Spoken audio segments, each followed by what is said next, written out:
Admiral David Johnston, welcome to News Breakfast. Thank you, Nate.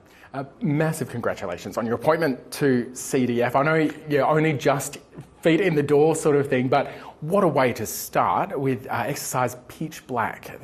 It's huge. How important are exercises like this for the ADF? Nate, thank you. It is great to be with you. Yes, not quite 3 weeks into the job yet, and this is a wonderful demonstration of 20 countries coming together, 140 aircraft, countries who have never, in some cases, left their own shores to participate in a training exercise. Australia has great opportunities for training of this nature. We build people-to-people links. We build the ability to operate together in those circumstances. Our governments may require it. And from what I've seen, they're really making the most of it. What are your priorities going to be during your tenure? I said on the day that I was announced that this is a role of incredible privilege. We have remarkable people who have served in our Defence Forces.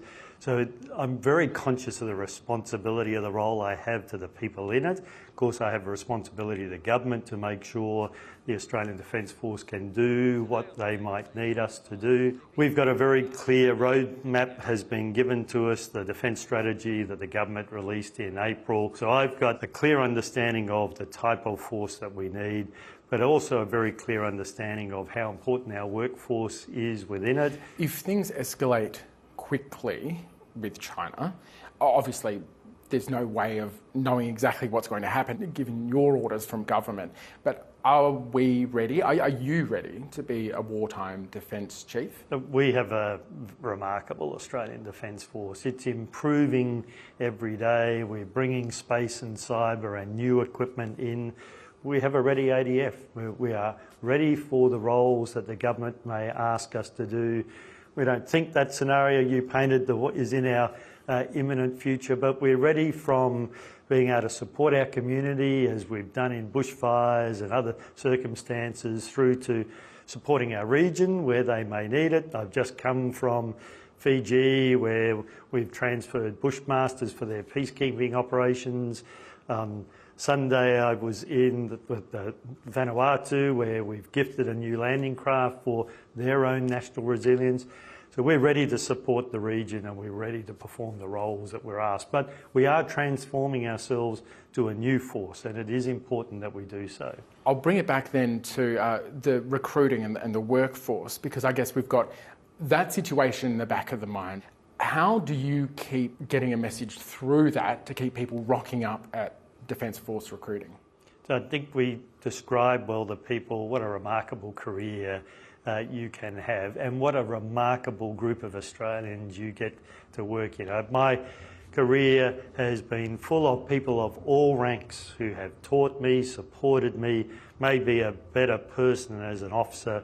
I think what we need to help people understand is the opportunity that is there. And of course, we serve our country and there's few higher callings than being asked or being prepared to serve your country. You put on a uniform and you are committing yourself to that service in whatever circumstances the government of the day may ask you to do so.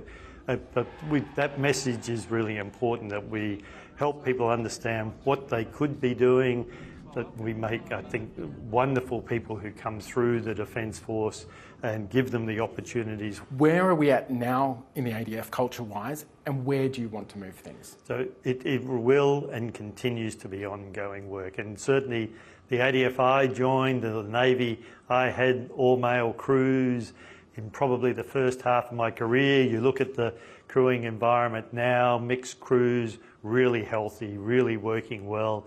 Of course, the whole ADF is transforming in a similar way with the people who comprise it. We've got the diversity and we get strength from diversity, having men and women in it, people of different ethnic backgrounds. All of it makes us a better force, makes us able to go into countries with an understanding of what it's like to bring people together and to make a team of them.